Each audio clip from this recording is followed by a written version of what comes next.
Halo semuanya, kami dari kelas 12 IPA 1, kelompok Mars, akan menjelaskan salah satu materi kelas 12 pada semester 1 ini, yaitu teks editorial. Nah, di sini kami akan menjelaskan yang pertama, definisi, ciri-ciri, dan sifat teks editorial. Yang kedua, informasi dalam teks editorial. Yang ketiga, ragam informasi dalam teks editorial. Yang keempat, struktur dan kebahasaan teks editorial. Dan yang kelima, penyusunan teks editorial. Yuk langsung aja kita mulai. Pertama-tama kita mau menjelaskan dulu nih apa sih teks editorial itu. Editorial atau tajuk rencana adalah opini berisi pendapat dan sikap resmi suatu media sebagai institusi penerbitan terhadap persoalan aktual, fenomenal, atau kontroversial yang berkembang dalam masyarakat. Penulisan ini dimaksudkan untuk membujuk opini publik, mempromosikan pemikiran kritis, dan kadang-kadang menyebabkan orang-orang bertindak atas suatu isu. Teks editorial memiliki ciri-ciri sebagai berikut, yaitu berisi opini redaksi yang sedang hangat diperbincangkan, mengulas suatu masalah yang dimuat, teks biasanya berskala nasional, menggunakan kalimat yang singkat, padat, dan jelas, pendapat yang dimuat bersifat argumentatif, teks disusun secara sistematis dan logis, dan ditulis dengan perspektif tertentu untuk mengungkapkan kebenaran pendapat. Teks editorial juga memiliki sifat-sifat tertentu nih. Yang pertama, krusial dan ditulis secara berkala. Misalnya media massa harian, mingguan, dwi-mingguan, atau bulanan. Yang kedua, isinya menyikapi situasi yang berkembang dalam masyarakat luas, baik aspek sosial, politik, ekonomi, kebudayaan, hukum, pemerintahan, maupun olahraga. Yang ketiga, memiliki karakter atau konsistensi teratur kepada para pembaca terkait sikap media massa yang menulis tajuk rencana. Dan yang keempat, terkait dengan kebijakan media bersangkutan. Selanjutnya kita akan membahas jenis-jenis teks editorial. Berdasarkan golongan pers, teks editorial dibagi menjadi dua. Yang pertama, tajuk rencana pers papan atas. Tajuk editorial atau tajuk rencana pers papan atas memiliki ciri-ciri, yaitu hati-hati, normatif, cenderung konservatif, dan menghindari pendekatan kritis yang tajam, dan pertimbangan aspek politis yang lebih besar daripada aspek sosiologi. Yang kedua, tajuk rencana pers papan bawah. Teks editorial atau tajuk rencana pers papan menengah ke bawah memiliki ciri-ciri yang lebih berani, atraktif, progresif, memiliki pendekatan kritis bersifat tajam dan tembak langsung, serta lebih memilih pendekatan sosiologis daripada pendekatan politis. Sedangkan, berdasarkan cara penyajiannya, teks editorial dibagi menjadi tiga. Yang pertama adalah interpretatif editorial. Tujuan interpretatif editorial adalah untuk menjelaskan isu dengan memberikan fakta dan figur untuk memberikan pengetahuan. Yang kedua, kontroversial editorial. Tujuan kontroversial editorial adalah meyakinkan seseorang pembaca pada keinginan atau menumbuhkan kepercayaan terhadap suatu isu. Dalam editorial ini, terkadang pendapat yang berlawanan akan digambarkan lebih buruk. Yang ketiga, explanatory editorial. Tujuan explanatory editorial adalah untuk menyajikan masalah atau suatu isu supaya bisa dinilai oleh pembaca.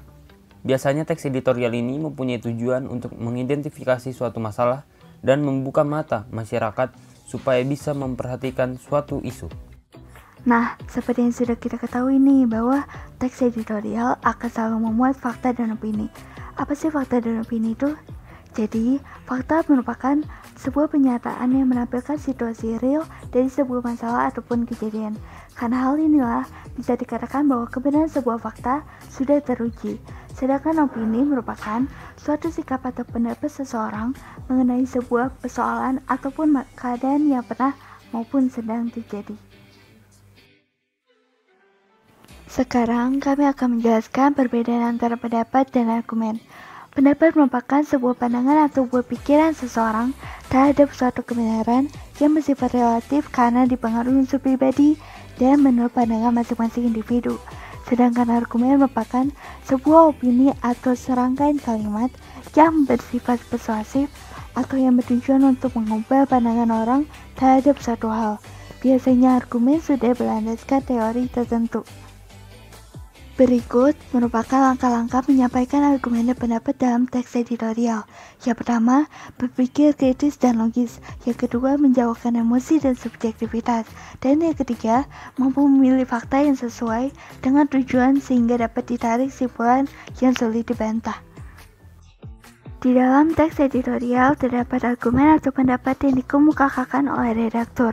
Namun, ada beberapa unsur yang harus diperhatikan saat menyampaikan argumen sebagai berikut. Yang pertama, argumen yang dikemukakan berhubungan dengan masalah yang dibicarakan. Dan yang kedua, argumen dapat mempercepat pemahaman masalah, penemuan sebab, dan pemecahan masalah. Struktur teks editorial ada 3 bagian, yaitu masalah atau pernyataan pendapat, argumentasi, dan penegasan ulang. Masalah atau pernyataan pendapat, atau bisa juga disebut sebagai tesis, berisi sudut pandang penulis terhadap permasalahan yang diangkat berupa pernyataan atau teori yang akan diperkuat oleh argumen. Bagian argumentasi sendiri merupakan bentuk alasan atau bukti yang digunakan untuk memperkuat pernyataan tesis. Bisa berupa pernyataan umum, data hasil penelitian, pernyataan para ahli, atau fakta-fakta yang dapat dipercaya.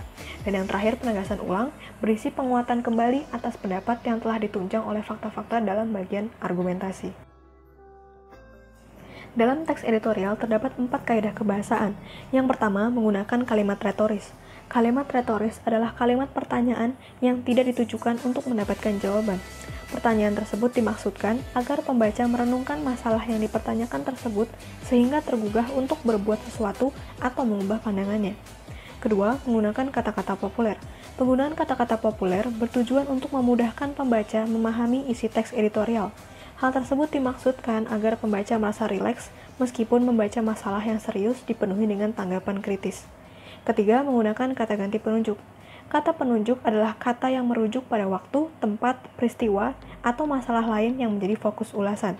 Dan yang keempat, menggunakan konjungsi kausalitas. Konjungsi kausalitas adalah konjungsi yang menyatakan kausalitas seperti sebab, karena, oleh sebab itu, dan oleh karena itu. Perancangan teks editorial. Pertama, ditulis seperti artikel. Kedua, unsur analisis harus menonjol. Ketiga, memprioritaskan masalah yang sedang berkembang. Dan yang terakhir, dapat dijadikan acuan pemecahan masalah oleh pihak-pihak yang terlibat. Penyuntingan teks editorial. Penyuntingan dilakukan setelah karangan selesai ditulis. Unsur-unsur penting: 1. Ketepatan penulisan huruf, kata lambang bilangan, dan tanda baca. 2. Ketepatan penggunaan kata-kata.